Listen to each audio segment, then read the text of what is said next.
So today I want to start with something I've never done before in a sermon. I'm going to quote from Dante's Inferno, right? I've never done that before because I've never read Dante's Inferno. I still haven't read Dante's Inferno. I saw this quote someplace else and I liked it. Listen, Dante's Inferno is about this man's spiritual journey, and he descends into hell, and eventually he gets out of hell. But here's part of the introductory poetry, and it's Renaissance poetry in Italian. This isn't in Italian. I don't know Italian. Midway on our life's journey, I found myself in dark woods, the right road lost. To tell about those woods is hard, so tangled and rough and savage that thinking of it now, I feel the old fear stirring. Death is hardly more bitter.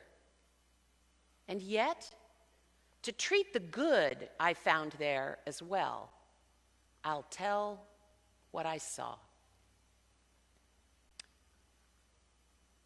I don't know anyone who hasn't spent some time in the snake pit of hell.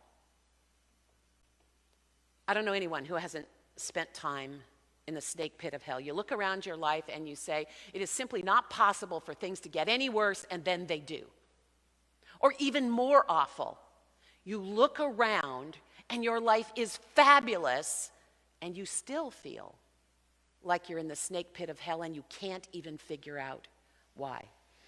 There are times when we can feel nothing except the burden of our own life and the exhaustion, the apparent futility of trying to sustain it. There are times when we can feel nothing except the burden of our own life and the exhaustion of trying to sustain it. How do we find comfort in the midst of living death while we wait for a new season? How do we find comfort in the midst of a living death while we wait for a new season? For the last few weeks, we've been noticing that finding aliveness, which I think is a great word for the spiritual search. That we're not so much looking for redemption or salvation, which are words we don't use very much in the rest of our world, and so we don't have a very good understanding of them. I recently came across Brian McLaren's explanation that says full aliveness is the spiritual journey, and virtually every spiritual path is looking to give us full aliveness. To be fully present to our lives, even in the worst of times, is possible when we recognize that suffering is part of our life. We talked about that last week. If you missed that, the sermon is on our website, it's on YouTube, and we've been finding some echoes of these difficult seasons in the story of the Mandalorian. That's pretty much his story arc, is he's finding himself in a very confusing, distressing time. In this most recent episode, we saw him as an apostate. I don't know how you want to pronounce it, but both are acceptable. Apostate, and that means someone who is cast out of their religion. And if your religion is everything, then being cast out. We see this happening in tribes and religions. Sometimes it's called shunning, sometimes it's called excommunication. And we talked about that kind of suffering last week.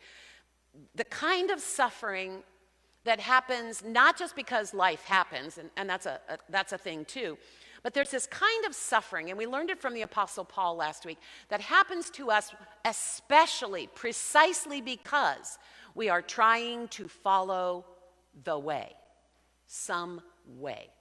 And it can be an internal struggle, it can be an external struggle. Spoiler alert, it's not the kind of suffering that you feel when you try to put your Christian stuff up on the wall of the workplace and somebody gets mad and you have to take it down. I'm not talking about that kind of struggle. I'm talking about when you know you should be better and you can't get yourself better, or someone else's deep brokenness has damaged you terribly, or you just can't find what's happening in your soul when there's just darkness. There's just darkness. So today, I want to ask this question: where do we find comfort? 2 weeks ago we asked, where do we find help?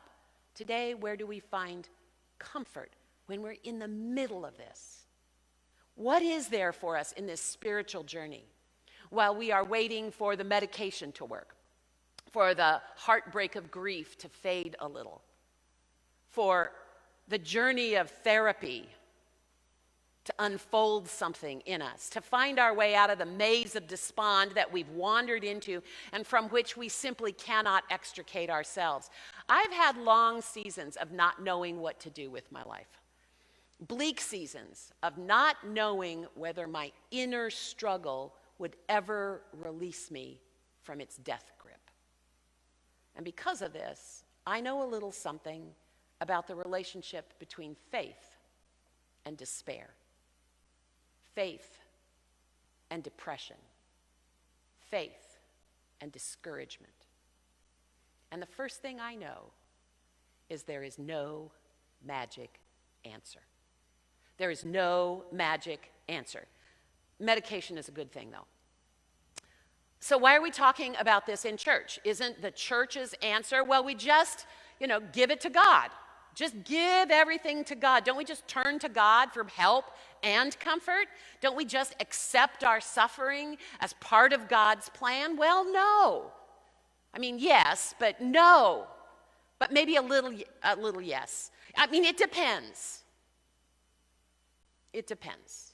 Today, I want to suggest that the plan that God has for us is to know God and to experience God's presence in our lives and to know that God provides comfort and God's presence most of the time through other people.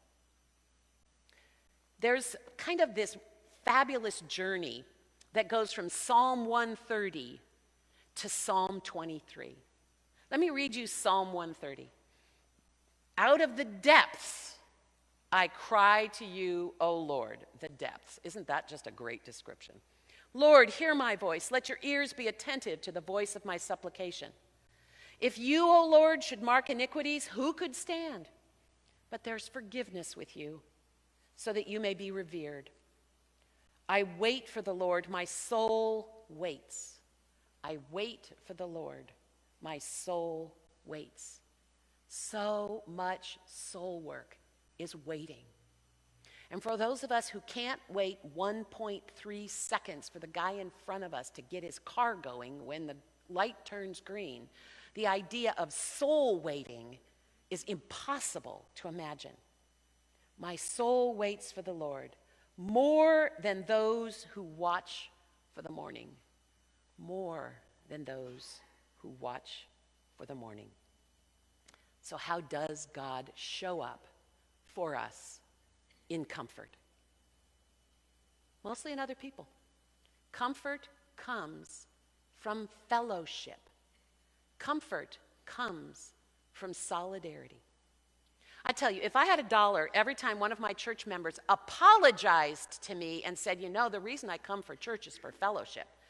And I know what they're saying is, they're saying, I know, Pastor, that you hope that I really come just eager to hear your sermon, but I don't. I come for fellowship. And I am here to tell you, that guy had it right. All those people who said that had it right. We come here for fellowship. The fancy word for that is community, because it's a particular kind of fellowship. It's not just chat over coffee. It's what we build together as people of faith in community.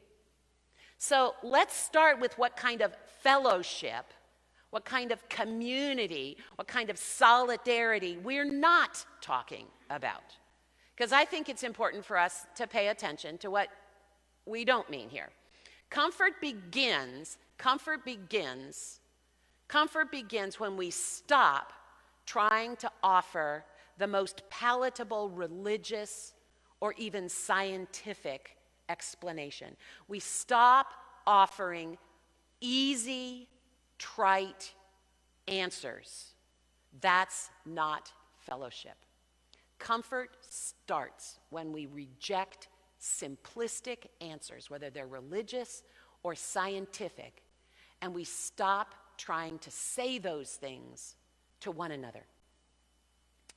This is the kind of fellowship that brings us comfort, that walks with us in the darkness until we can find our way into the light. And it begins by abandoning simplistic answers. Parker Palmer writes of a woman who came to him and asked in a voice full of misery, "Why do some people kill themselves and others get well?" I knew, writes Palmer, that her question came from her own struggle to stay alive, so I wanted to answer with care. But I could come up with only one response. "I have no idea," he told her. "I have no idea." A few days later, she sent him a letter saying that of all the things they'd talked about, the words that had stayed with her were, "I have no idea.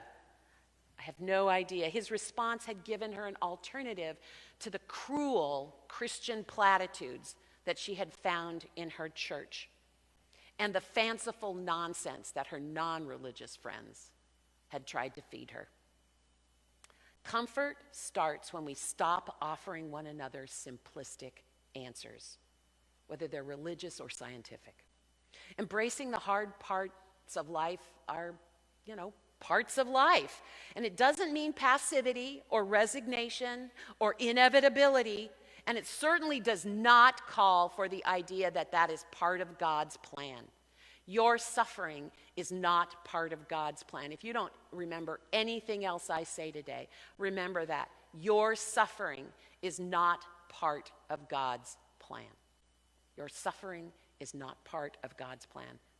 But having the soul strength to walk through the most difficult days takes soul work, and that soul work is part of God's plan. That soul work is part of God's plan, and we need community for this. No one I've met can do that by themselves. You need time by yourself, and you need to work on yourself, and you're the only one who can do it for you, but I've never met anyone who could get through the worst part of their life by themselves. We have comfort in community, in solidarity, in fellowship. Call it friendship, that person who laments with you, not just a friend who joins you in whining and self-pity, although those friends are good too. But someone, maybe if you're lucky, more than one someone, sits with you when the days are dark. This is fellowship. This is soul friendship. I want to share with you a little clip from the most recent episode of The Mandalorian. This is the very end of the most recent episode, and you'll be introduced to a woman, a female Mandalorian. Her name is Bo-Katan, and she was part of a group that do remove their helmet. You don't have to understand that, just trust me. And our Mandalorian belonged to a group that doesn't remove his helmet, but he removed his helmet. So they're both apostates. And they go through a big thing, and she is loyal to Djarin, and as a result, she is also now an apostate. And here's what happens at the last part of the most recent episode. He speaks the truth. These are indeed the living waters. Din Djarin, you are redeemed. This is the way. This is the way. You are redeemed. And Bo-Katan Kryze, by creed, you too are redeemed. But I do not walk the way. Do you bathe in the waters? I did. And have you removed your helmet since? No, I have not. Then you may join our covert and live as your ancestors once did. You may leave anytime you wish. Until then, you are one of us. Welcome, Bo-Katan of Clan Kryze. Now watch. This is the way. Just watch. This is the way. Oh, cut off too soon. What happens is next, the part I want you to see. Okay, my bad, it's my fault. Is they all just sort of touch her shoulder as they walk past. She's welcomed. She's welcomed into a group she's not even sure she wants to belong to, which means we're all going to watch next week to find out what the heck that's about. There is no better story in all of human literature about all of this that I'm talking about than this guy, bless his soul, Job. And those are his three friends, if you can call them that. They're his friends. The book of Job just goes on and on and on and on and on, but you can really sum it up pretty quickly. Bad things happen to Job. He is a good guy. He is a righteous, good guy. The beginning of the story is really quite clever, and it'll surprise you. And then he suffers. He loses his wife. He loses his kids. He ends up on a slag heap, scraping at sores on his body with a potsherd. And all his friends come, and one by one, over and over and over, they say, "What did you do to deserve this? What did you do to deserve this?" Over and over, for chapters and chapters, like 37 chapters. What did you do to deserve this? And he says, nothing. And they say, well, that's not possible. Surely you did something to deserve this. And he said, I didn't. Now, the fact is, sometimes things happen to us because we made choices. Maybe not brilliant choices, maybe selfish choices, maybe careless choices, maybe rebellious choices. And bad stuff happens to us, and it's because of something we did. But that's not what I'm talking about today either. It's the, bad things happening to good people. And over, Job says, you know me. You've known me for decades.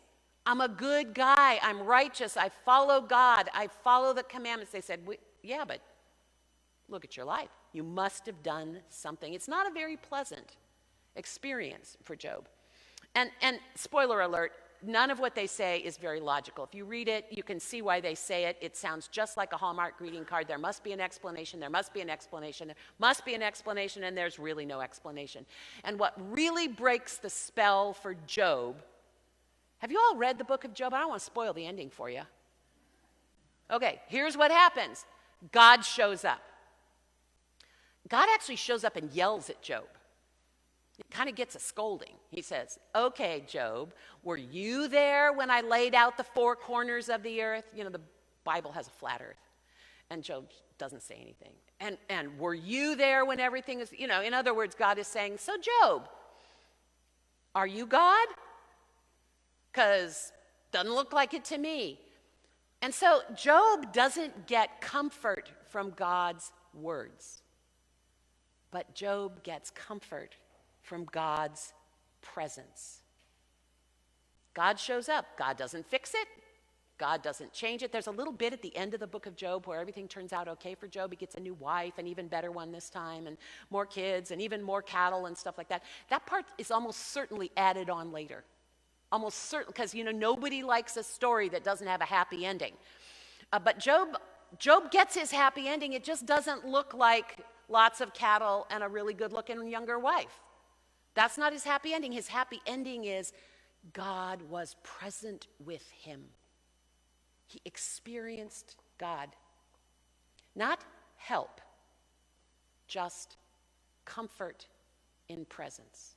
Not help, just comfort in presence. No explanation, no fixing it.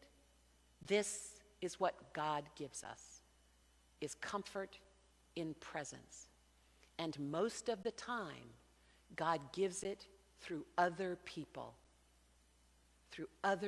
with whom we have fellowship. What I love about Jesus is that over and over and over, Jesus says, start where you are. If you're not already practically a saint like Job was, that's fine. Start where you are. And we see that Jesus goes to where the people who aren't Job are. He goes to the people who haven't been righteous all their lives. He goes to the people who haven't read Scripture all their lives. He goes to the people who maybe deserve some of what's happening to them. And he says, none of that matters. Start where you are. Open yourself. God will meet you there. In fellowship. When we go down, God goes down with us. When we go down, God goes down with us. And God is found in the journey down. Lent leads up to Holy Week, and in Holy Week, one of the markers is the episode where Jesus washes the feet of his disciples. And you probably know that story. It's a very humble act. It is the second to last demonstration of Jesus' willingness to humble himself for others. And what happens is it creates a faithful community.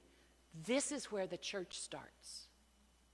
This is where the church starts. We celebrate Pentecost like that's the beginning of the church. I believe this is where the church starts, where Jesus, who should be highest among them and most honored among them, takes the journey downward to where only slaves who aren't even considered people would do this act, and he does this, and by doing that, he bonds his followers to him and says, this is what I do for you, this is what you go do. Fellowship is what the Christian way offers by way of comfort, and a particular kind of fellowship. A fellowship of humble service together, a fellowship of humble service to one another. It isn't based on status or achievement or gender. It's based on the profound, deep, radical belief that everybody matters. Everybody matters. Check yourself. At least once a day, I look at someone who is annoying me. Sometimes that's the person in the mirror, but usually not. And I think, I am thinking about that person as if they don't matter. We do it. But the Christian fellowship, the way that we walk, the Jesus way, says, we're working on that. Everyone matters. It's not the kind of belonging you find at the top of the ladder among those who think they're the best. It's down there with the losers and all the rest. People who have climbed the ladder, good for them. But some people have climbed the ladder and fallen. Other people, their life circumstances means they never got within shouting distance of the bottom rung of the ladder. Whatever else this uprising, this resurrection life is, it's an uprising of fellowship. And it starts with the foot washing before the resurrection even happens. Jesus shows his disciples his scars after he is risen. And we learn that it's okay for us to show our scars too. The comfort of fellowship is for scarred people and scared people, and for people who want to believe but they're not sure what or how to believe. And when we come together, just as we are, we rise again. There is uprising. We believe again, we hope again, we live again through fellowship. That little locked room of our heart is opened. And the Holy Spirit fills us with comfort like a deep breath of fresh air. Maybe that's why the most bucolic of psalms is also the most loved, because it speaks of breathing fresh air. Let me read you a modern version of Psalm 23. Love, you shepherd me. Generously, you place my life in my hands. You rest me in the meadow of your presence. I drink from the gentle brook of your peace. You're my next breath and the next. You're my path, my steps. The way to life leads through death. You go there, and I willingly follow you. Your presence beside me, your wisdom before me. Despite my fears and doubts, this life is a feast. You embrace me with such love. You feed me with delight. Your goodness and mercy shadow me.